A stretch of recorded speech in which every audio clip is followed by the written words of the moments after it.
Hello and welcome to the Artist Advocate. I'm your host, Althea Rene, and this is where we talk about all things music. Today we have organizational psychologist and business strategist, Dr. Karen Semien-McBride. How are you today? Hi, Althea. So great to be here with you today.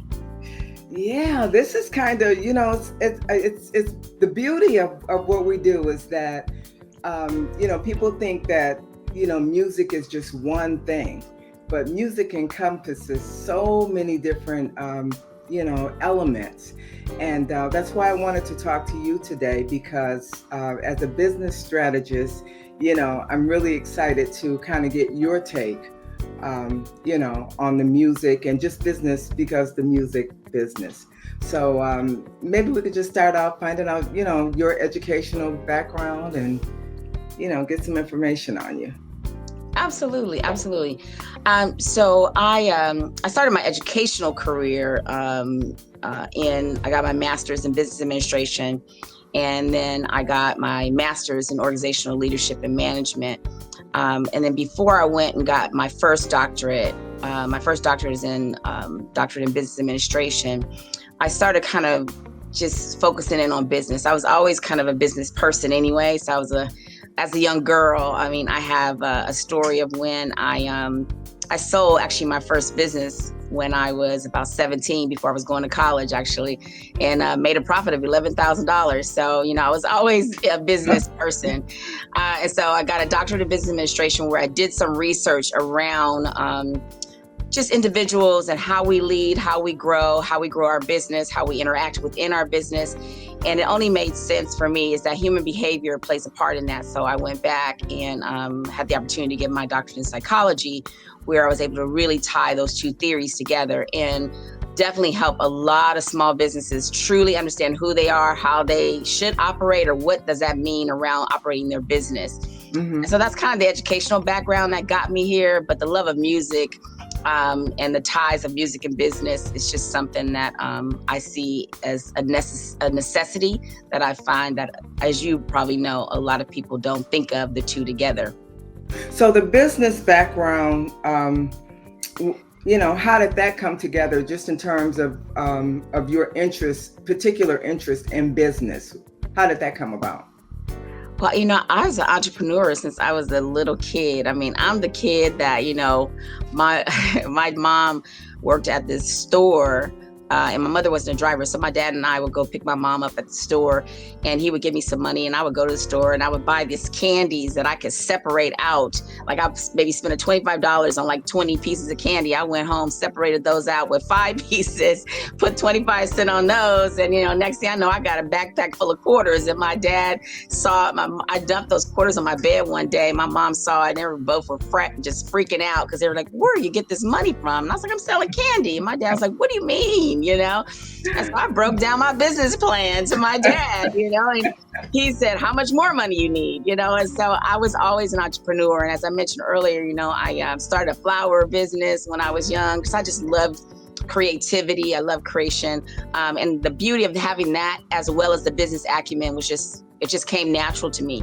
So I wind up, selling my business, and, I had $11,000 to go to school to help me with school. Yeah. I just always was a business person and a person who loved humans, right? Loved connecting with people. So I was kind of the combination of both always. Okay. So are you working on any projects now? Yeah, quite a few. So I own a company. My husband actually owns 3 companies, but the one that I am focusing in on now is a company that does this work of working with small businesses and actually leaders and understanding how their business strategies, how to grow their business, how to advance in their careers and their businesses. And so that company is MK Circle CEO Institute, and we really focus in on, business coaching. We do business coaching, we do executive coaching for individuals, and that has just taken off. And so that keeps us quite busy. Okay. But within the company, I'm doing several other different projects around how to help small businesses grow their business. Mm-hmm. Okay, so what would you consider to be your greatest triumph as a business person? I would say that owning my own businesses, like not as a kid when I was owning them, but to really say that my husband and I are multi-business owners and that all of our businesses are profitable. And that is big to say that. I mean, I remember sitting down with my staff regarding my business, this particular company, and saying that it's bigger than me. It's no longer about me only can do the work. Like I have to have a staff. I have a staff of 20 people in this particular company. And that's just because, understanding the strategy of business and how to grow a business. Okay. Now, we all understand that some of the people that love you the most might by accident be your biggest haters. They're worried about you probably going into a venture that might not be profitable. So they don't really encourage you to do a business the way you think they probably would. So I know that we've all run into that because all of us are entrepreneurs. That's why we're here. But I guess my main question to you is, what was the worst nugget of advice anyone has ever given you regarding a business?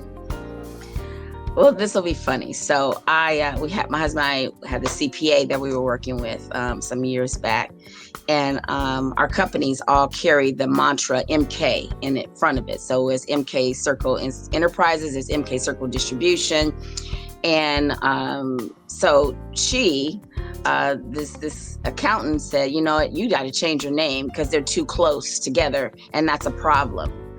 And I actually just laughed at her because, again, I understand business. So I just laughed at her. I said, oh, it's a problem for you, not a problem for me, or not a problem for the state or the federal government, because everybody's taking our money like there's no problem. So I think the problem is you, so you do have to be very aware, right? And do your own research, because people will say what they think or what they really don't know and have no data to back it up. And so, yeah, that would probably, and that's really bad because it came from a public, a certified public, an accountant who was like, you should change your name. It came somebody you trust. So yeah, I can see that being problematic.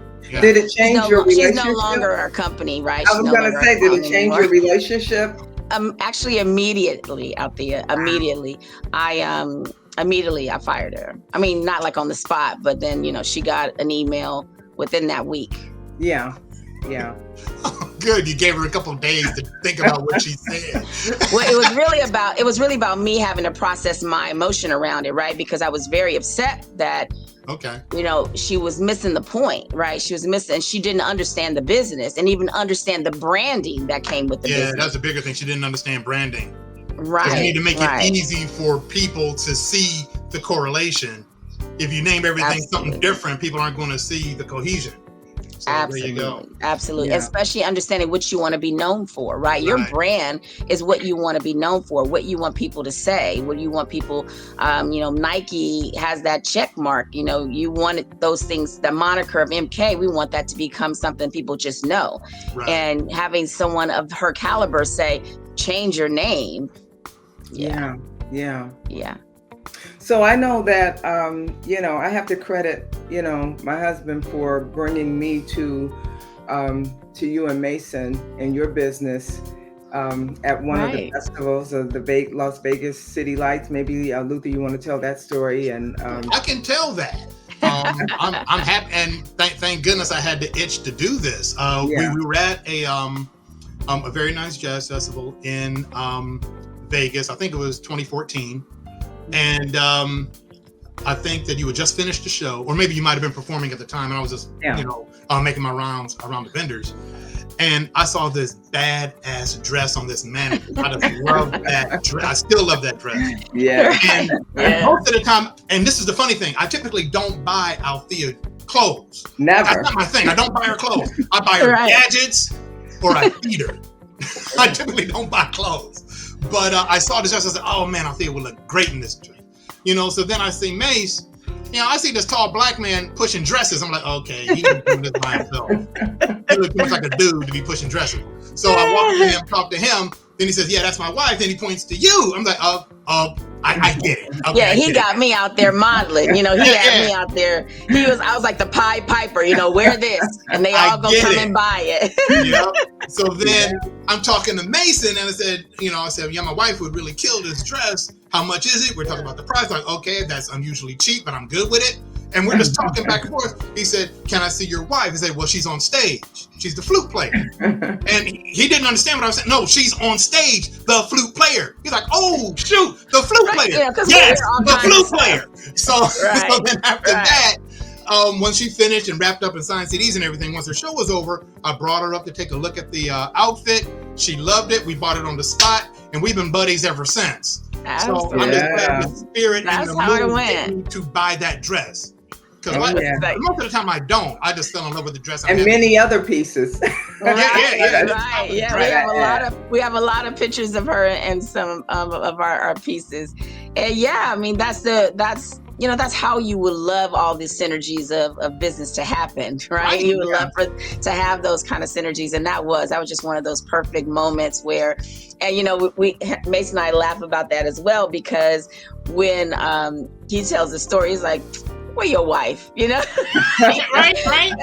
How many guys come up to us like, oh, my wife will look so good in this or that, and he goes, okay, where's she at? That was why he asked you. That was his thing. Go get her, because you can't buy it without her. That's we understand business. You know what I mean? We know that. No, don't you dare. And if you go if you go say you're gonna buy it, we're asking him all kind of questions. Do you know her size? Do you know her height? I mean, we're working it all through, because we understand that once that woman gets that dress, it must fit. So how did that bring you to be a vendor at the Jazz Festival? Is it a love of jazz music, or how did that part of it merge together for you? Absolutely. So the clothing line is Skin Tone Clothing, and so Mason and I both, my husband and I both, we grew up around music. I mean, my dad was a DJ. Like, he was actually like a disc jockey back in the day. And Mason, just the same thing. He just grew up around music. And so we both loved music. And actually, that was, again, one of our connectors is that we both couldn't believe how much we both knew about music and loved music. Mm-hmm. And so when we were talking about starting our first business together, I said, I want to go down the clothing line, kind of go down that sector, just because, I was a little girl who used to sew all the time, and I loved design, and he loves clothes. And so I said, let's start that one as our first business, because I had already talked to him about my research and what this business is. But I said, I don't think I'm ready for that. Let's start this business. And we found the clothes, and the concept of skin tone was not about color. Actually, it was really about how the material that we have, which is 100% Peruvian cotton, how it plays the music of your body. So actually, in the middle of skin and tone, there's an eighth note, which represents the fact of this music and the flow of what the line does for your body. That you're an instrument. We look at every individual as an instrument, and our clothing would play your music. And so, it was just all about our love of music and our love of clothes, and just kind of bringing that together. But again, about brand, right? Branding and understanding the story behind the logo, actually really helped people resonate and connect to the line very quickly. We were very surprised just how fast it grew, and how we were able to get it into, stores that we wouldn't even think we could, and really keep it along that tropical space of where we can sell our line. Yeah, and I think that for a lot of artists, it's important that when you think about just being in music, and of course we see it all the time with Rihanna, and Beyonce doing, lots of different, things aside from the music. And so I think having a good business background is key to being able to say, what are all these different things that I could do that are still a part of me, clothing lines, perfume, just you name it, any hair care lines, everything that's associated with you and what you do in the music. So I think, especially today, you have to think about that, because, you have a certain amount of time that you can just do music. And then what? Right. And then what are you going to do? Right. And that's called diversification. Business diversification is how a lot of businesses do very well. They don't just focus in on one piece of your business. You definitely look like, how can I brand it out, right? How can I branch it out? How can I sell my name? How can I use my name if necessary to create something or another sector or another line into your business? I mean, that way you get multiple revenue streams versus one singular revenue stream. I mean, COVID taught us very clearly that you can't just have one stream. You have to figure out what if the world shuts down, how you still gonna make money. Yeah. A really cool history fact, and most people aren't hip to this. The late great Maurice White from Earth, Wind and Fire, before he passed, he was one of the wealthiest people in the music industry, not from all of the great hits from Earth, Wind and Fire. Nope. He was a business and real estate mogul, and most of his money was from outside ventures. People just know the music, but he was a very, very shrewd businessman that knew how to make it work. That's right. Yeah, that's right. And so it doesn't even have to be in your sector. I mean, when people think about our businesses, they're three very separate sectors, and they really don't correlate. And it's just what it is. I mean, I think you find what's your niche. And, my husband has a logistics background. So having a logistic company made sense. I have, psychology and business background. Only makes sense to have an executive coaching firm. We just both happen to love music and clothes. And that's why we started that. So it is about understanding that. But I always focus on find the first stream, make sure that one is making you money, right? Because I always say you don't want to have multiple businesses and none of them making money, right? Yeah. You want to make sure you lock in the one that's going to make you the money, and then you can actually use that one to help you start another one, right? But you want to make sure that that's rolling and going through. And I think that's probably one of those other mistakes that I find, and I really hate to say mistakes, but probably missteps that I see small businesses making, is that, when I'm talking to them, I got this idea and I got this idea, and they'll give me 5 different ideas. And I'm like, okay, we got to pick the one that's going to make you the most money right now. Right. Yeah. Because then you lose the focus, because if you got 5 different things going on and you haven't built a team for each one of those things, you have to be the team. And there's just no way one person could do 5 different companies.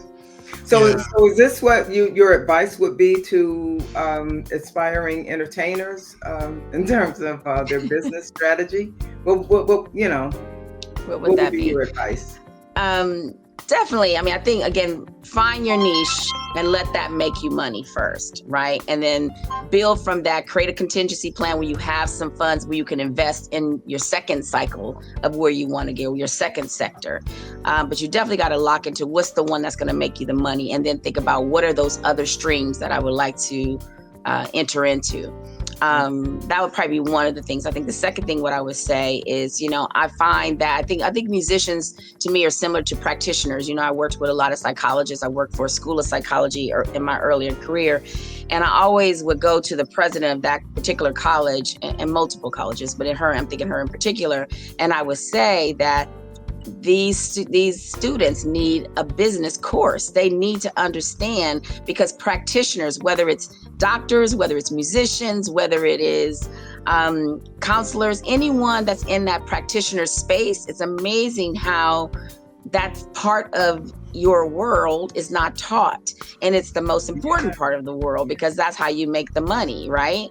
Absolutely. And so, it's that thing of understanding that you have to understand business, and hence why, my little shameless plug that I think a business coach is necessary, so you can have somebody to help you at least walk you through that process of making money. Yeah. What you said is huge. I don't know if you know, or maybe you do know, my undergrad degree is actually in art. So I was an artist before I got into software. Another practitioner type role, exactly. And Althea's background is, of course, music. And neither curriculum teaches you how to make money in that craft. Nope. Teach you, I know how to paint my ass off, didn't show you anything about earning a living doing that. No. So that's part of what our nonprofit does. We try to steer young people in the direction of how to actually earn a living in the craft of entertainment. Mm-hmm. So I'm really glad that you're making yourself available so that people can learn. So I guess our next question, and the obvious question, is how can people reach you if they want any insight towards developing a stronger understanding of how their business should work? Absolutely. So we have our small business and strategy coaching program that is on our website. You can go to our website, which is www.mkcircle.com. That's MK and circle.com. You can always follow us on social media at MKCircleCEO, and that's on all platforms. Not much happened on the TikTok front. We're working on that, but all the other platforms, you can reach us through MK Circle CEO.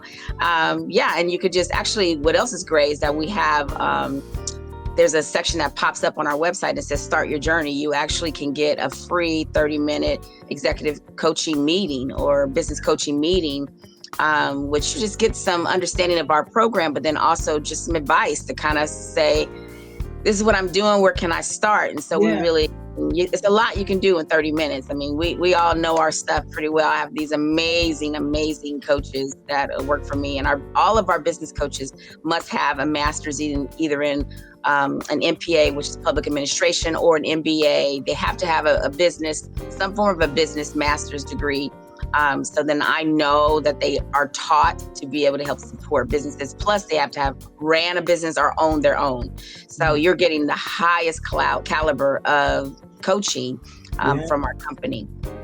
That sounds fantastic. Wonderful. So I know we talked about a lot. I know we hit our listeners with like a fire hose worth of information. I hope they were taking notes. Is there anything you want to share that we haven't already discussed? I think probably that last piece, kind of going back to what is that one thing that they should know. I also think that if you can do what you love and you're good at it and make that a business, that's the key, right? I think that's the key to the start of something good. Yeah. And then understanding that making money and borrowing money are two different things. And you want to be able to make money before you start talking about borrowing money. I find that as an issue too, that people go out and want to get loans and all these other things happening. And that's where it gets a little shaky. And then now you have this big debt and you really haven't made the money that can even pay for the debt. Yeah. And these are just things that, happen that we hear about a lot with our clients that we have to help them work through and get out of. So, and I think just being aware and doing your research, like just because someone says it doesn't make it true, doesn't make it gold, doesn't make it the actual strategy that's going to help you grow your business. Right. Do your research, find out the information truly before you even push the button. I know we all get anxious and excited, but you really have to regulate those emotions around making good business, or I would say effective business decisions. Yeah, I agree. Well, wonderful. Well, thank you so much for sharing. I'm sure our listeners are going to have a lot of questions, and hopefully we can direct them to you. Yeah, absolutely. And I definitely want to offer however I can support in the nonprofit space. If you're doing something, you're nothing but a plane ride away. So if you are having some kind of workshops or something, I would love to be able to support that. Absolutely. Fantastic. Absolutely. All right. Well, thank you so much for coming on today. And wow, I just feel like it wasn't enough time, but I'm sure I have more questions. We can always do a part 2. I'm fine with that too. Yeah. Okay. All right. Now have a good one. Thank you. Okay.